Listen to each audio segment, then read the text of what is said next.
ನಾವು SC ST ಪ್ರಾಪರ್ಟಿಗಳನ್ನ ಯಾವತ್ತೂ ಸಹ ಜನಸಾಮಾನ್ಯರು ತಗೊಳ್ಬೇಡಿ ಅಂತ ಯಾಕೆ ಹೇಳ್ತಾ ಇರ್ತೀವಿ ಅಂದ್ರೆ, ನಮ್ಮಲ್ಲಿ PTCL ಆಕ್ಟ್ ಕ್ಲಿಯರ್ ಆಗಿ ಹೇಳ್ಬಿಟ್ಟಿದೆ.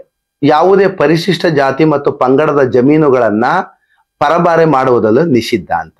ಕಾನೂನು ಯಾಕೆ ಪರಿಶಿಷ್ಟ ಜಾತಿ ಮತ್ತು ಪಂಗಡಗಳಿಗೆ ಜಮೀನನ್ನ ಲ್ಯಾಂಡ್ ಇದು ಗ್ರಾಂಟ್ ಮಾಡಿರುತ್ತೆ ಅಂದ್ರೆ, ಅವರು ವ್ಯವಸಾಯ ಮಾಡ್ಕೊಂಡು ಜೀವನದಲ್ಲಿ ಉದ್ಧಾರ ಆಗ್ಲಿ ಅಂತ ಮಾಡಿರ್ತಾರೆ. ಬಟ್ ಇಲ್ಲಿ ಸರ್ವೇ ಸಾಮಾನ್ಯವಾಗಿ ಏನಾಗ್ಬಿಟ್ಟಿದೆ ಅಂದ್ರೆ, ಇವತ್ತು ಬೆಂಗಳೂರಿನಲ್ಲಿ ಎಲ್ಲರೂ ಸಹ ಜಮೀನುಗಳನ್ನ ಮಾರ್ತಾ ಇದ್ದಾರೆ.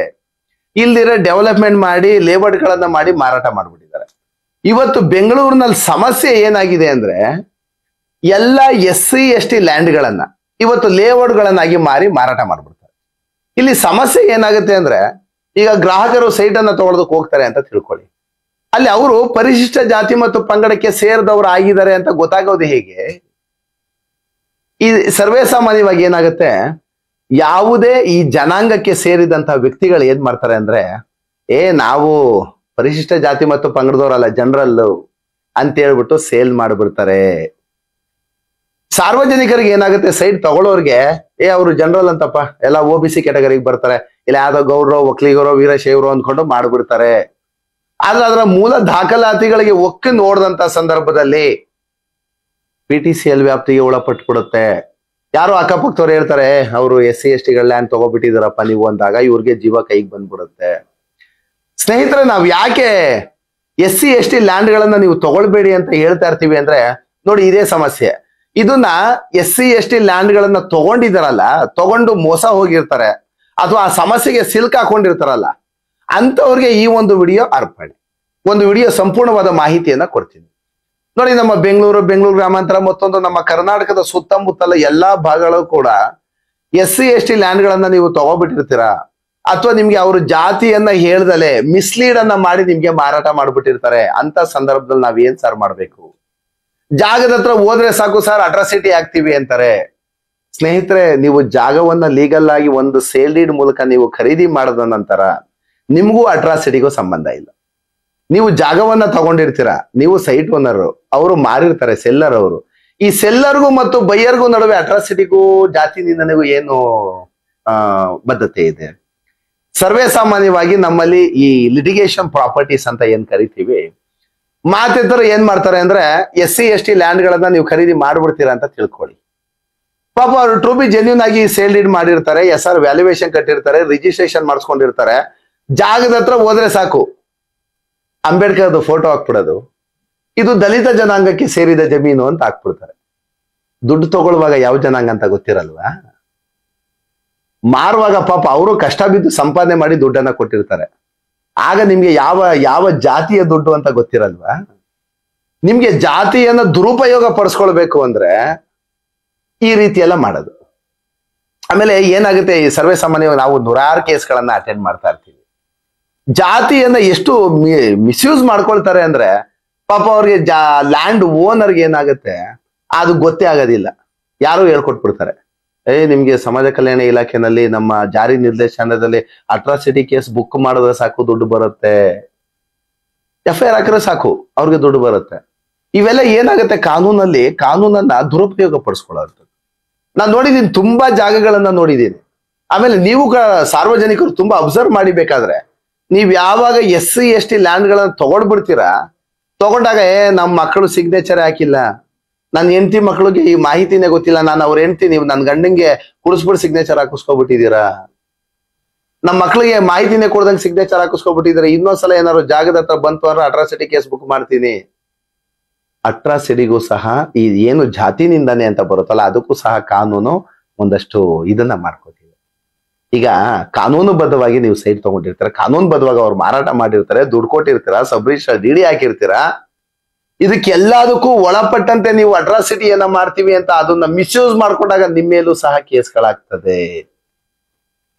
ಸಾರ್ವಜನಿಕರು ನೋಡಿರ್ತೀರ, ಬೇಕಾದ್ರೆ ನೋಡಿ, ಎಷ್ಟೋ ಜಾಗಗಳಲ್ಲಿ ನೀವು ಅನುಭವಿಸಿರ್ತೀರ. ಹೋದ್ರೆ ಸಾಕು ಅಟ್ರಾಸಿಟಿ ಹಾಕೋದು. ನಮ್ಮ ಬಾಬಾ ಸಾಹೇಬ್ ಅಂಬೇಡ್ಕರ್ ನಿಮ್ಗೆ ಹಂಗಾರ ಹಕ್ಕು ಕೊಟ್ಟಿದ್ದೆ ತಪ್ಪ? ನಿಮ್ಮನ್ನ ನೀವು ಸಬಲೀಕರಣ ಮಾಡ್ಕೊಳ್ಳೋದಕ್ಕೆ, ನಿಮ್ಮನ್ನ ನೀವು ಸಮಾನತೆ ಮಾಡ್ಕೊಳ್ಳಿ ಸಮಾಜದಲ್ಲಿ, ನೀವು ಎಲ್ಲರ ಇದರಾಗೆ ನೀವು ಬೆಳೀರಿ, ಸಮಾಜದಲ್ಲಿ ನೀವು ಅದ್ಭುತವಾಗಿ ಬೆಳೀರಿ ಅಂತ ಹೇಳ್ಕೊಟ್ಟು ಒಂದಷ್ಟು ಸಮಾನತೆಯನ್ನ ಸಾರಿ, ನಿಮ್ಗೆ ರಿಸರ್ವೇಶನ್ ಅನ್ನ ಕ್ರಿಯೇಟ್ ಮಾಡಿ. ಪಾಪ ನಮ್ಮ ಅಂಬೇಡ್ಕರ್ ಏನಾದ್ರು ಮಾತಾಡೋದಿದ್ಯಾ ಅಂತ ದೇವಾನು ಪುರುಷರವರು. ಇವತ್ತು ನಮ್ಮ ಭಾರತ ದೇಶ ಒಂದು ಕಾನೂನಾತ್ಮಕ ಸದೃಢವಾಗಿದೆ. ಮತ್ತು ನಮ್ಮ ಪರಿಶಿಷ್ಟ ಜಾತಿ ಮತ್ತು ಪಂಗಡದವ್ರು ಏನಾದ್ರು ಇವತ್ತು ಅಟ್ಲೀಸ್ಟ್ ಎಲ್ಲಾ ರೀತಿಯಾಗೂ ರಿಸರ್ವೇಶನ್ ಅನ್ನ ಮತ್ತು ಒಂದಷ್ಟು ಅವಕಾಶಗಳನ್ನ ತಗೊಂಡಿರ್ತಾರ ಸರ್ಕಾರದಲ್ಲಿ, ಮೀಸಲಾತಿಗಳನ್ನ. ಅದಕ್ಕೆ ಸಂಪೂರ್ಣವಾಗಿ ಅಂಬೇಡ್ಕರ್ ಅವರೇ ಕಾರಣ. ಯಾಕೆಂದ್ರೆ ರಾತ್ರಿ ಹಗಲು ಊಟ ನಿದ್ದೆ ಬಿಟ್ಟು ಕಾನೂನನ್ನ ರಚನೆ ಮಾಡಿದ್ದಾರೆ. ಅಂತವ್ರನ್ನ ನೀವು ಮಿಸ್ಯೂಸ್ ಮಾಡ್ಕೊಳ್ತೀರಾ ಅಂದ್ರೆ ನಿಮ್ಮನ್ನ ಕಾಪಾಡೋದು ಕಾನೂನು ಇದೆ ಅಂತ ಅನ್ಕೊಂಡಿದ್ದೀರಾ? ಖಂಡಿತ ಇಲ್ಲ. ನೋಡಿ ಸ್ನೇಹಿತರೆ, ಯಾವಾಗ ನೀವು SC/ST ಪ್ರಾಪರ್ಟಿಗಳನ್ನ ಖರೀದಿ ಮಾಡಿ ಮೋಸ ಹೋಗಿದ್ದೀರಾ ಅಂದ್ರೆ ನೀವು ಅವತ್ತು ಇಮ್ಮಿಡಿಯೇಟ್, ನಮ್ಮಲ್ಲಿ ಕಾನೂನು ಹೇಗಿದೆ ಅಂದ್ರೆ ನೀವು ಸೇಲ್ ಡೀಡ್ ಅನ್ನ ಮಾಡ್ಬೇಕು, ಶುದ್ಧ ಕ್ರಯ ಪತ್ರ ಅಂತ ಮಾಡ್ತೀವಿ. ಶುದ್ಧ ಕ್ರಯ ಪತ್ರದಲ್ಲಿ ನಿಮಗೆ ಜಾಗ ಹೇಗೆ ಬಂತು, ಮೂಲ ನಾನು ಏನದು ಯಾವುದೋ ಒಬ್ಬ ವೆಂಕಟೇಶಪ್ಪ ಅಲಿಯಾಸ್ ಯಾವ್ದೋ ಒಂದು ಬರುತ್ತೆ, ನಿಮಗೆ ಜಾಗ ಹೇಗೆ ಬಂತು ಅನ್ನೋದನ್ನ ಸೇಲ್ ಡೀಡ್ ಅಲ್ಲಿ ತೋರಿಸ್ಲೇಬೇಕಲ್ವಾ? ಕಂಪಲ್ಸರಿ ಇದೆ, ಮ್ಯಾಂಡೇಟರಿ ಇದೆ ಅಲ್ವಾ? ಟ್ರಾನ್ಸ್ಫರ್ ಆಫ್ ಪ್ರಾಪರ್ಟಿನಲ್ಲಿ ನಿಮ್ಮ ಸೇಲ್ ಡೀಡ್ ಅಗ್ರಿಮೆಂಟ್ ಗಳಲ್ಲಿ ಸಂಪೂರ್ಣವಾದ ವಿವರವನ್ನ ಅದರಲ್ಲಿ ನಮೂದು ಮಾಡಿ ಲಿಖಿತವಾಗಿ ರೆಡಿ ಮಾಡಿ ಅಂತಾನೆ ಕಾನೂನು ಇರೋದು. ಇದು ಸತ್ಯ, ಇದು ಕಾನೂನು ಹೇಳ್ಬಿಟ್ಟಿದೆ. ಆದ್ರೆ ನೀವೇನ್ ಮಾಡ್ತೀರಾ? ಜನರಲ್ ಯಾವುದೇ SC/ST ಲ್ಯಾಂಡ್ ಗಳನ್ನ ಲೇಔಟ್ ಗಳನ್ನಾಗಿ ಕನ್ವರ್ಷನ್ ಆಗಿ ಮಾರಾಟ ಮಾಡ್ತಿರುವಂತ ಡೆವಲಪರ್ಗೆ ನಾನು ಹೇಳುವಂಥದ್ದು, ನೀವು ಸೇಲ್ ಡೀಡ್ ಅನ್ನ ಮಾಡುವಾಗ ನಮಗೆ ಪರಿಶಿಷ್ಟ ಜಾತಿ ಮತ್ತು ವರ್ಗಕ್ಕೆ ಸರ್ಕಾರ ಲ್ಯಾಂಡ್ ಅನ್ನ ಗ್ರಾಂಟ್ ಮಾಡಿ, ಗ್ರಾಂಟಿನ ಮೂಲಕ ನಮಗೆ ಬಂದಿದೆ ಇದು ಮೂಲವಾಗಿ ಅಂತ ಯಾವ ಸೇಲ್ ಡೀಡ್ ಅಲ್ಲಿ ತೋರಿಸ್ತಾ ಇದ್ದೀರಾ? ಮೂಲದಲ್ಲಿ ಯಾರು ಒಬ್ಬರನ್ನು ತೋರಿಸ್ತಾ ಇದ್ದಾರೆ? ಎಂಟೈರ್ ಕರ್ನಾಟಕ ನಾನು ಹೇಳ್ತಿರುವಂತದ್ದು. ಈ ತರ ಎಲ್ಲ ಮೋಸ ಮಾಡಿ ಲೇಔಟ್ ಗಳನ್ನ ಮಾಡಿ ನೀವು ಜನಸಾಮಾನ್ಯರಿಗೆ 10 ಎಕರೆಗಳನ್ನ ಮೋಸ ಮಾಡಿ ಮಾರಾಟ ಮಾಡ್ಬಿಡ್ತೀರಾ. ಸೇಲ್ ಡೀಡ್ ಅಲ್ಲಿ ಮೆನ್ಷನ್ ಮಾಡ್ಬೇಕು, ನಮ್ಗೆ ಇದು ಪಿತ್ರಾರ್ಜಿತ ಸ್ವತ್ತು, ಅಥವಾ ನಾವು ಖರೀದಿ ಮಾಡಿದೀವಿ, ಅಥವಾ ಲ್ಯಾಂಡ್ ಅನ್ನ ಗ್ರಾಂಟಿನ ಮೂಲಕ ಬಂದಿದೆ. ಈಗ 1972ರಲ್ಲಿ ಪರಿಶಿಷ್ಟ ಜಾತಿ ಮತ್ತು ವರ್ಗ ನಮ್ಮದು 1ರಲ್ಲಿ ಸರ್ಕಾರ ನಮ್ಗೆ ಅಲಾಟ್ಮೆಂಟ್ ಮಾಡ್ಕೊಟ್ಟಿದೆ ಗ್ರಾಂಟ್ ಸರ್ಟಿಫಿಕೇಟ್ ಅಥವಾ ರೀಗ್ರಾಂಟ್ ಮೂಲಕ ನಮ್ಮ ಸುಪರ್ದು ಮತ್ತು ಸ್ವಾಧೀನಕ್ಕೆ ಬಂದು ನಾವು ಇಷ್ಟು ವರ್ಷಗಳಿಂದ ಸ್ವಾಧೀನದಲ್ಲಿದ್ದೀವಿ, ಈಗ ನಾವು ನಿವೇಶನವನ್ನಾಗಿ ಕನ್ವರ್ಟ್ ಅನ್ನ ಮಾಡಿ ನಾವು ಸಾರ್ವಜನಿಕವಾಗಿ ಹಂಚಿಕೆ ಮಾಡ್ತಾ ಇದೀವಿ ಅಂತ ಯಾವ ಒಬ್ಬ ಡೆವಲಪರ್ ಅಥವಾ ಲ್ಯಾಂಡ್ ಓನರು ಇದನ್ನ ಮಾಡಿದೀರಾ? ಕಾನೂನನ್ನ ಮಿಸ್ಯೂಸ್ ಮಾಡ್ಕೊಂಡಂಗಲ್ವಾ? ನಮ್ಮಲ್ಲಿ ಕಾನೂನು ಕ್ಲಿಯರ್ ಆಗಿ ಹೇಳಿದೆ, CPC ನಲ್ಲಿ ಹೇಳುತ್ತೆ, ನಮ್ಮಲ್ಲಿ ರಿಕವರಿ ಕೇಸ್ಗಳನ್ನ ಹಾಕೊಳ್ತೀವಿ. ನಿಮ್ಮಲ್ಲಿ ಯಾವುದೇ SC/ST ಲ್ಯಾಂಡ್ ಗಳನ್ನ ತಗೊಂಡು ಮೋಸ ಹೋಗಿದ್ರೆ ಅಂತ ಲ್ಯಾಂಡ್ ಲಾರ್ಡ್ ಮತ್ತು ಡೆವಲಪರ್ ಗಳ ಮೇಲೆ ನೀವು ರಿಕವರಿ ಸೂಟ್ ಅನ್ನ ಹಾಕೊಳ್ಬಹುದು, ವಿತ್ ಇಂಟ್ರೆಸ್ಟ್, ವಿತ್ ಫೀಸ್ ಎಲ್ಲವನ್ನು ಸೇರಿ ನಿಮ್ಗೆ ವಾಪಸ್ ಬರುತ್ತೆ.